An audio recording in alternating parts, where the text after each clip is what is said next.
Good morning students. Subject Hindi, chapter third. Students, आज हम करेंगे थर्ड चैप्टर की एक्सरसाइज यानी अभ्यास। आइए शुरू करते हैं। आइए बातचीत करें यानी ये है मौखिक प्रश्न। क प्रश्न है यानी पहला प्रश्न है, राजा विक्रमादित्य किसे विद्वान कहते हैं। बच्चों, आपने इस प्रश्न का उत्तर लिखना है महाकवि कालिदास जी को। दूसरा प्रश्न है, किसका फैसला बाद में होगा। आपने इस प्रश्न का उत्तर लिखना है क्या अच्छा होता क्या बुरा होता का फैसला बाद में होगा।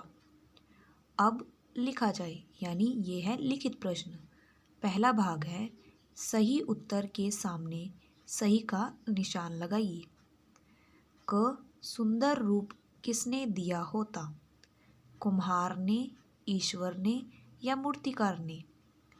सही उत्तर है ईश्वर ने, इसलिए हम दूसरे ऑप्शन पर टिक करेंगे। ख जीवन का आधार क्या है, खाना, पूजा या ठंडा पानी। सही उत्तर है ठंडा पानी, इसलिए हम तीसरे ऑप्शन पर टिक करेंगे। दूसरा भाग है, इन प्रश्नों के उत्तर लिखिए। क प्रश्न है यानी पहला प्रश्न है, महाकवि के अनुसार गर्मी से राहत कैसे मिलेगी। इस प्रश्न का उत्तर आपने राइट करना है महाकवि के अनुसार ठंडा पानी पीने से गर्मी से राहत मिलेगी। दूसरा प्रश्न है, किसने सोने की सुराही रखवाई थी। इस प्रश्न का उत्तर आपने लिखना है महाकवि कालिदास जी ने। तीसरा प्रश्न है, महाकवि कालिदास राजा विक्रमादित्य को क्या समझाना चाहते थे। इस प्रश्न का उत्तर आपने लिखना है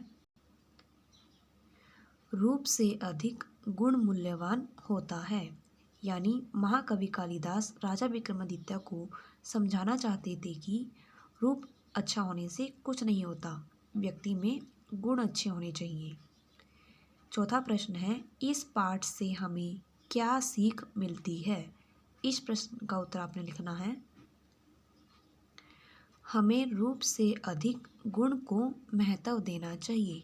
यानी इस पाठ से हमें सीख मिलती है कि हमें केवल व्यक्ति के रूप को नहीं देखना चाहिए, अपितु उसके गुणों को भी देखना चाहिए। तीसरा भाग है, जो वाक्य जिसने कहा उसके चित्र से मिलाइए। देखो बच्चों, ये है राजा विक्रमादित्य का चित्र और यह है महाकवि कालिदास जी का चित्र। नीचे कुछ वाक्य दिए गए हैं, जो वाक्य जिसने कहा हमें उससे चित्र को मिलाना है। पहला वाक्य है, क्या आज तूने सुराही में उबला हुआ पानी भरा है। यह वाक्य कहा था राजा विक्रमादित्य ने, तो हम पहले वाक्य को इस चित्र से मिलाएंगे। दूसरा वाक्य है, महाराज वह मूर्ख मैं ही हूँ। यह वाक्य कहा था कालिदास जी ने, तो हम दूसरे वाक्य को इस चित्र से मिलाएंगे। तीसरा वाक्य है, महाराज ऐसी सुंदरता किस काम की। यह वाक्य कहा था राजा विक्रमादित्य ने, तो तीसरे वाक्य को हम इस चित्र से मिलाएंगे।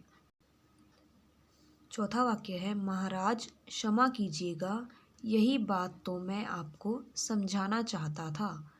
यह वाक्य कहा था महाकवि कालिदास जी ने, तो चौथे वाक्य को हम इस चित्र से मिलाएंगे। बच्चों, आज आपने पेज नंबर 23 पूरा बुक में फिल करना है और पेज नंबर 24 के तीसरे भाग तक यानी यहाँ तक अपनी बुक में फिल करना है। यही आज का आपका होमवर्क है। Thank you.